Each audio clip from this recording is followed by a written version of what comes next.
Magandang hapon sa inyong lahat. Ito po si Herbert Curia, author promoter ng Bible Lights Promotions. Kakibat ang ating pananalig sa ating banal na Panginoon Diyos, banal na Panginoon Kristo, at gabay ng kaliwanagan ni Banal Santa Maria ay ating po ikinabahagi sa inyo sa linggong ito, ang mensahe ng ating banal na Panginoon Diyos. Ang tema ng mensahe ng ating banal na Panginoon Diyos ay mamuhay kayo ayon sa inyong karapatan at magtulungan. Yan. Ngayon po ibabasahin ko sa inyo ang mga mensaheng ito mula po dito sa Bagong Tipan o mabuting balita ng paghahari ng ating banal na Panginoon Diyos sa pamamagitan ng banal na Panginoong Heso Kristo. At ayon po dito sa mga gawa, Kabanata 4, talatang 32 at talatang 34 hanggang 35. Ito po ang mensahe. Nagkaisa ang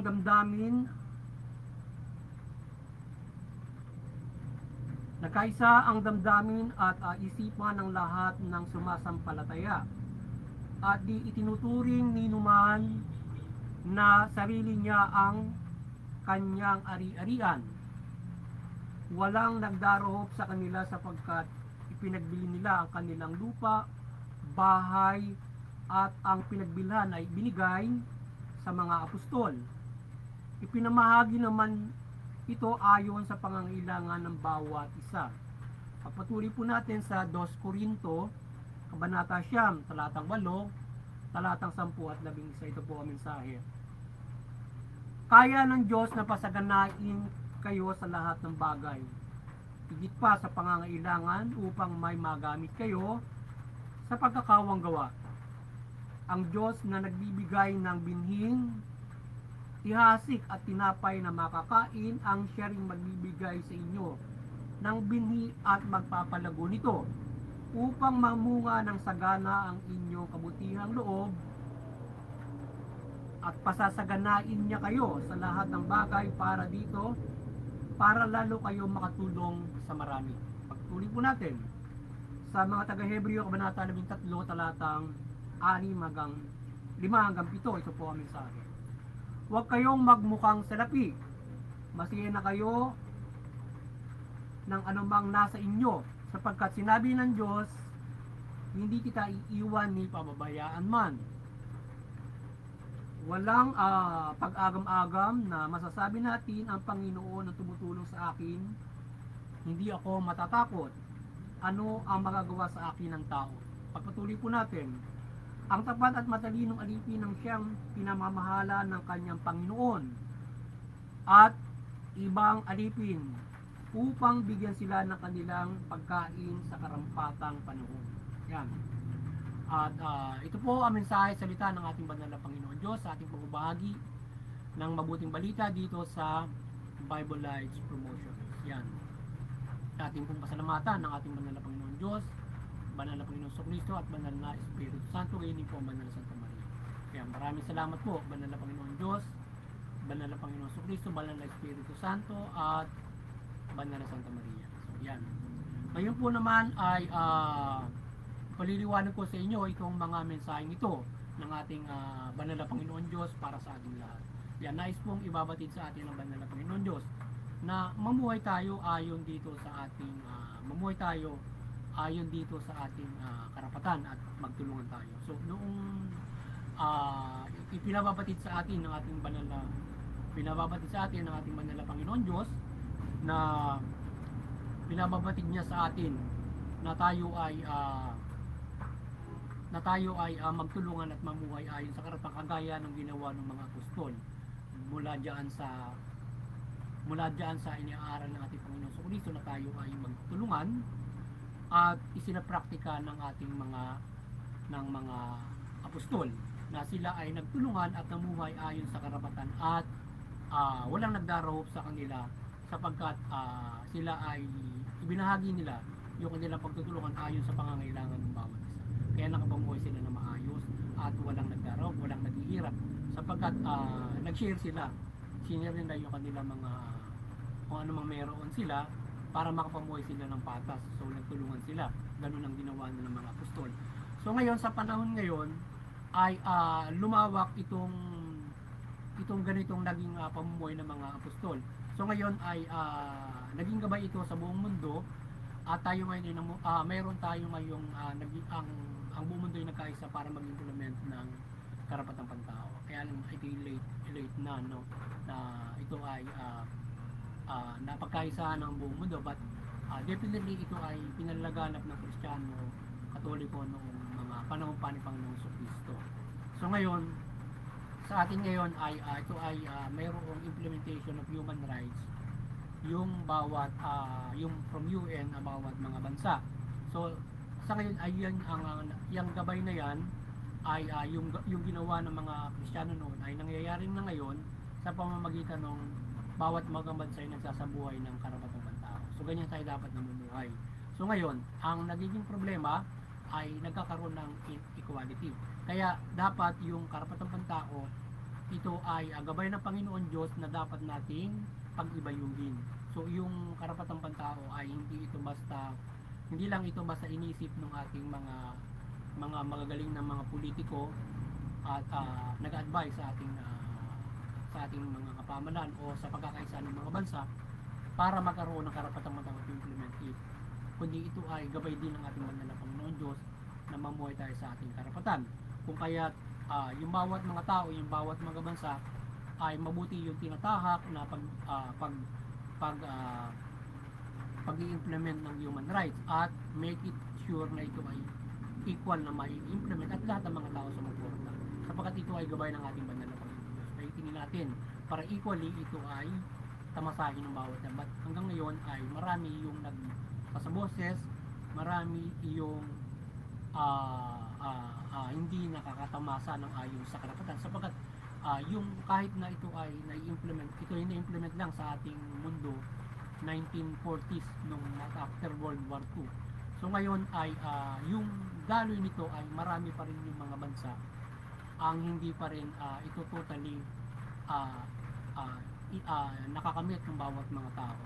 So ngayon ay ito ay sa pag-ibayo ng paggabay ng ating mabuting balita, unti-unting nakakamit na makapamuhay ayon dito o sa pamamagitan ng simbahan, kagaya ng simbahan Katoliko ng mga Kristiyano, ito ay yung pamumuhay na ito ay unti-unti nating nakakamit sa paggabay ng ating mabuting balita o sa paggabay ng simbahan at iba't ibang mga sumusuporta rito. At dito sa mensahe ng ating banal na Panginoon Diyos ay ang bawat isa ay isabuhay yung karapatang ng tao at ganyan tayo dapat mamumuhay. Ngayon, ang yan ay para para maisabuhay natin, ang gabay din yan siyempre sa pamahalaan, hindi lang sa katao para kung paano tayo makapamumuhay sapagkat yung i-implement niya ay yung government para ma-realize lahat.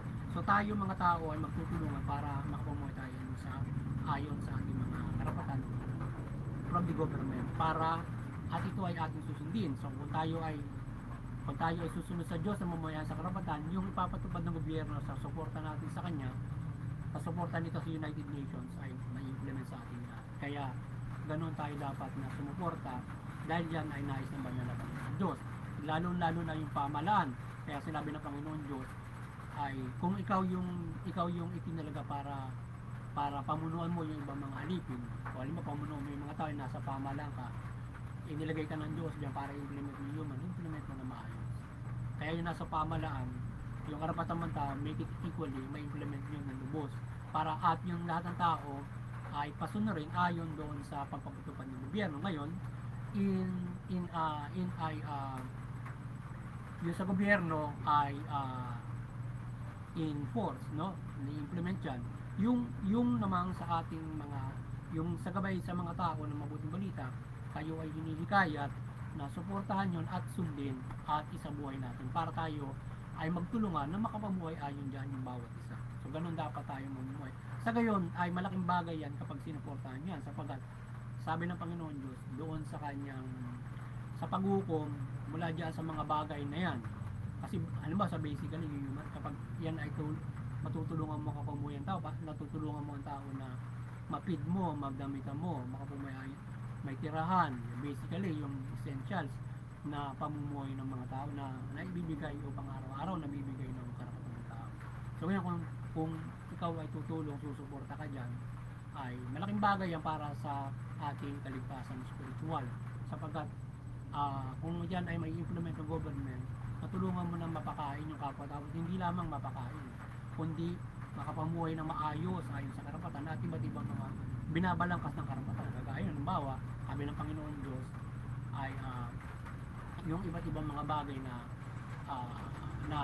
na ibinibigay ng karapatang pantao ay sinasabi ng Panginoon Diyos na ganun tayo dapat mamuhay para magkaroon tayo ng kaligtasan. At yan ay binabalangkas ng karapatang pantao na ating sinasabuhay ngayon. Hindi lamang basta yung pang-ekonomiya na ating pamumuhay, yung karapatang pantao na isinapraktika ng ating mga apostol for the economic life na mamibigay yung pangangailangan. Yung ating karapatang pantao na i-implement niya, hindi lamang diyan, kundi maraming aspeto ang naibibigay nito para makapamuhay tayo ng maayos. Kaya tayo ay magabayan ng ating banal na Panginoon, lalong-lalo na yung pamahalaan na i-implement yun na maayos yung human rights. Tayo sumuporta tayo sapagkat yan ang nasa ng banal na Panginoon Diyos na pamumuhay. Lalo na yung mayayaman, sabi nga natin, kung tayo magmukhang salapi, tayo ay masatisfied from the human rights. So ngayon, kung tayo nag-iiba, yung maaari tayong umilad. Ngayon, depende yan sa sistema ng ating mga pamahalaan. Ngayon, kung sistema mo from the human rights, pwede ka pang umunlad, wala namang problema yon. Pero ang mahalaga, nagkakaisa tayo, mamumuhay ay sa karapatan ang bawat isa at wala maiiwan. So wala magdararoon dapat ng mga tao. So ngayon, kasi ang nangyayari, yung inequality, maski dito sa bansa natin o sa ibang bansa, ay meron yung mayaman ng may yumayaman, meron namang nagdaraho. So mali yun, dapat dapat kasi namumuhay lahat ayon sa karapatan, at kung ikaw man ay nadagdagan ang iyong abab ka pa sa karapatan dahil sa iyong kasibagan, wala namang problema yon kung ayon sa sistema yon. Ang mahalaga ay implement yan at nakapumuhay sa karapatan ng lahat. So yun ang maganda roon. Kaya magabayan lahat, magabayan yung pamahalaan, magkaroon tayo ng satisfaction kung human rights. Kasi kung hindi tayo magkakaroon ng satisfaction, maaari kung gusto natin na mas higit pa dyan, ay maaaring tayo ay gumawa ng hindi mabuti para masigit pa sa karapatan yung pamumuhay natin. Diba? Sabi nga ng Panginoon Diyos at yung itinuro ni Apostol San Pablo ay iwasan natin yung tayo yan, huwag tayo gumawa sa labi at masiyan tayo kung ano meron tayo, at yung pagnanasa natin na magkaroon ng maraming pera sa paggawa ng maling paraan, tayo ay mapapahamak at tayo ay mawawalay sa Panginoon. Kagaya ng ibang mga halimbawa mga tao na lumihis, gumawa ng masama para magkamal ng pera. Kaya kagaya nga sa gobyerno, kukurap, diba? Yung mga tao kung ano ginagawa para lamang magkamal ng sa pamamagitan ng pagnanasa na mag-yumaman. Yun. Iba naman kasi yung dahil sa kahit naghihirap ka ay dapat ay pilitin mo na makapamuhay ka ng ayon sa mabuti at hindi ka gagawa ng masama. So ganoon. So ngayon yan, kaya sana magabayan ng lahat na mamuhay ayon sa karapatan at tayo ay makapamuhay ng maayos ang lahat. So magtulungan tayo para diyan.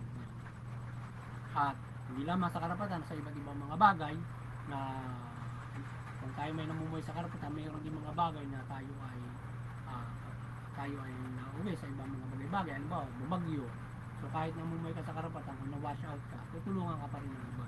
Mula aside from the human rights. At tulungan natin na maabot natin yung mga pamumuhay na yan. So yun, at muli sana nagabayan naman kayo ng Bible Life Promotions sa inyong spiritual na pamumuhay at magkaroon kayong malaking pag-asa sa inyong kaligtasang spiritual. At tayo ay maligtas kung hindi sa panahon at maaari makasama sa 1,000 taon na paghahari ng Panginoon Diyos dito sa kalupaan. Yan. Pagdating ng panahon, or tayo ay maaaring hindi makaranas ng kamatayan kung tayo ay papalagin. Or tayo ay makasama sa Panginoon bubuhayin para makasama sa 1,000 taon, or maaaring sa pangalawang pagkabuhay na tayo naman ay makasama sa walang buhay na walang hanggan. So pwede tayo magsimula doon sa 1,000 years hanggang buhay na walang hanggan kung tayo papalarin, or doon sa pangalawang pagkabuhay hanggang buhay na walang hanggan. hindi tayo doon bibigyan ng kaligtasan ng Panginoon Diyos kung siya man ay darating sa panahon yan o sa susunod na panahon. Kaya itong ating mga binabahagi sa inyo mensahe ng Panginoon Diyos, isabuhay natin ito, unawain natin ito para tayo magkaroon ng kaligtasan.